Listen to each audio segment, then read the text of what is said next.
किं श्रेयः शास्त्रसारः कः स्वावतार प्रयोजनम् किं कर्म केवताराश्च धर्मात्म शरणं गतः।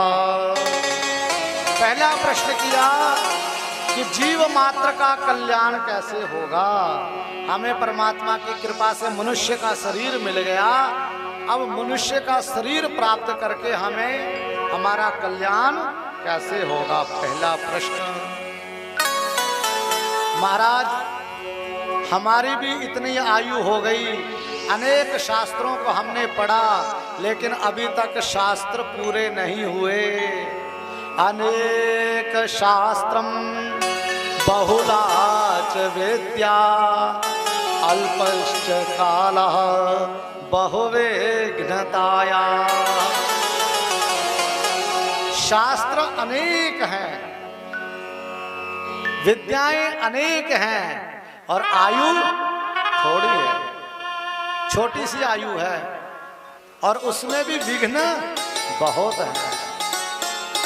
कलयुग में विशेष करके महाराज, सतयुग के प्राणियों की आयु होती है 1,00,000 वर्ष की। सतयुग के प्राणियों की आयु कितनी? 1,00,000 वर्ष, क्योंकि सतयुग सबसे बड़ा युग है। सतयुग के बाद आया त्रेता युग। त्रेता युग की अपनी आयु कम हुई, इसलिए त्रेता युग के लोगों की भी कम हो गई।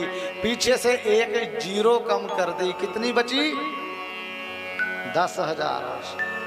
संजीव जी तो ज्यादा जल्दी बताया करो हिसाब किताब इनका बढ़िया है।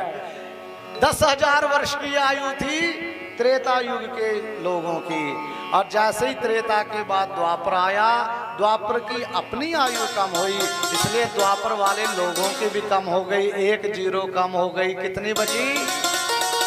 1,000 वर्ष की द्वापर में। साधारण लोगों की, ऋषियों की तो छोड़ दो बात। और जब कलयुग आया, कलयुग सबसे छोटा युग है, इसलिए एक जीरो और कम हो गई। कितनी आयु रह गई? 100 साल। और महाराज, कलयुग तो इतना कलुषित है कि जैसे जैसे कलयुग आगे बढ़ेगा, वो 100 वर्ष की आयु भी देखने को मिलेगी नहीं। ये तो हमारे पट्टी साहब हैं, जिनके बुजुर्ग 100 साल हो गए थे 103 साल रह के गए। नहीं, वो हो गए, जो होने थे वो हो गए। अब बड़ा मुश्किल है काम। हाँ, वो 60-70 ही रह गए। ये कलयुग का प्रभाव है, किसी के हाथ में नहीं है। कलयुग जैसे जैसे आगे बढ़ेगा, आगे तो बताया है कि एक ही वर्ष में पैदा हो करके, शादी हो करके, बच्चे हो करके नाना नानी भी बन जाएंगे, दादा दादी भी बन जाएंगे, खत्म कहानी। प्रायेणाल्पायुषः सभ्या कलावस्मिन् युगे जनाः मंदा सुमंदमतयो मंदभाग्या ह्युपद्रुता।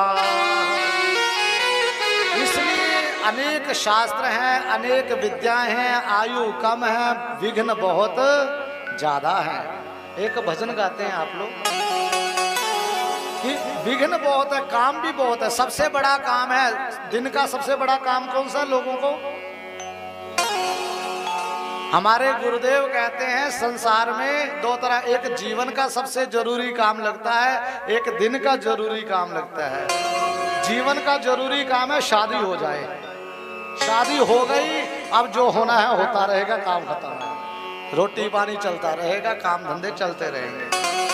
शादी हो जाना जीवन का सबसे बड़ा काम, और भोजन हो जाना दिन का सबसे बड़ा काम है, जरूरी काम है। दिन भोजन हो गया, आप समझो दिन भर कहीं भटकते रहो, कोई चिंता नहीं। और भोजन, पेट कैसा है? सुबह खिलाओ आलू वाले पराठे, 2 बजे तक फिर मांगेगा, 2 बजे फिर खिलाओ, रात को 8 बजे फिर मांगेगा। 3 बार भोजन भजन 1 बार,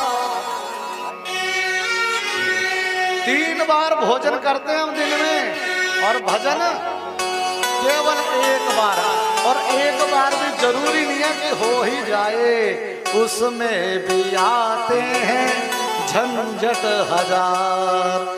3 बार भोजन